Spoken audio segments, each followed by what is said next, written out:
Don't worry about tomorrow. Don't worry about the circumstance situation. Don't worry. Get worry as far away from you as possible. Why? Because God's got your back. You got to understand that. God doesn't slumber or sleep. He's got you. Amen. I love this.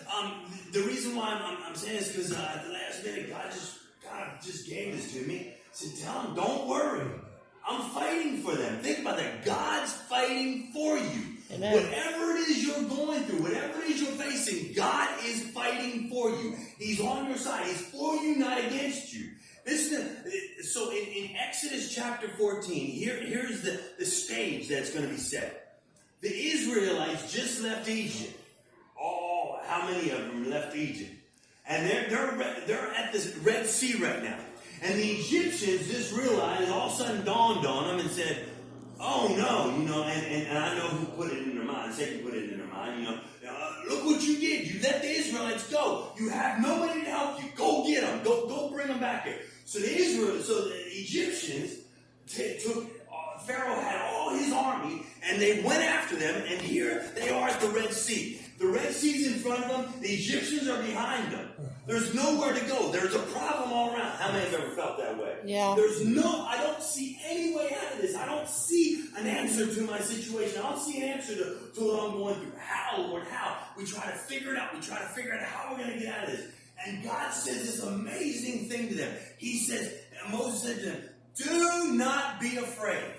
I love that.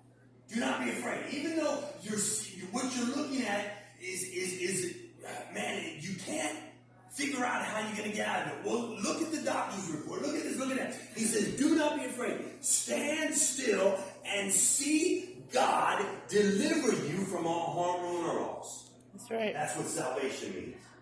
He says, stand still and watch God fight for you. I want to encourage you today.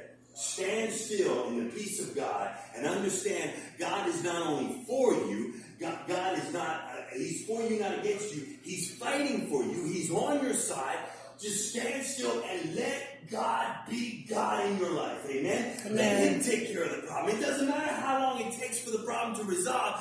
Let God be God. It's not up to you to figure out how it's going to get done. It's up to you to understand God's going to take care of it. Yeah. See, we get under so much stress because we're trying to figure out how it's going to pan out. God doesn't need your help for it to pan out. He doesn't need your advice. He just needs you to rest in peace. You know what resting in peace means? I'm not talking about when somebody dies. That's not what I'm talking about. Resting in peace is no matter what you're faced with, you are resting in the confidence that God, He's big enough to take care of it. And no matter what is going on in your life, God's going to take care of it for you. He's fighting for you. He's your deliverance from all harm, ruin, or loss. Think about that. That's what salvation means. Deliverance from all harm, ruin, or loss. That means God's going to step in and He's your salvation. He's going to take care of you. He's going to watch over you. He's going to protect you. He's going to, heal your body. Whatever it is, you just need to wake up every morning and say, whatever comes my way today, I will not fear. I will not stress out. I will not be worried because I know that God is fighting this day for me. Amen. And if that doesn't encourage you, I don't know what will. Think about it. He's already solved it. But I want you to understand this. God already saw the problem before you ever got to that day. Before you ever came today, God was there and He saw the problem and He already had the answer made for you, ready for you. Amen.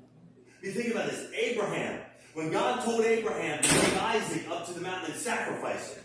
Now, God was giving him something to do. He was telling him, go take your son and go offer him. Now, in Abraham's mind, he's probably like, you just gave me my son and now you tell me to offer him. But he's going to be obedient. He's going to go do it. But little did Abraham know that God already had a ram waiting in the thickets up there. On top of the mountain, the ram was waiting for Abraham. See, Abraham didn't know that. And see, a lot of us, we get so stressed out about the problem. If we would just stop and understand, I don't know where it's at. I don't know when it's at. But God has got the answer waiting for me. I just need to just keep walking through life and know that God will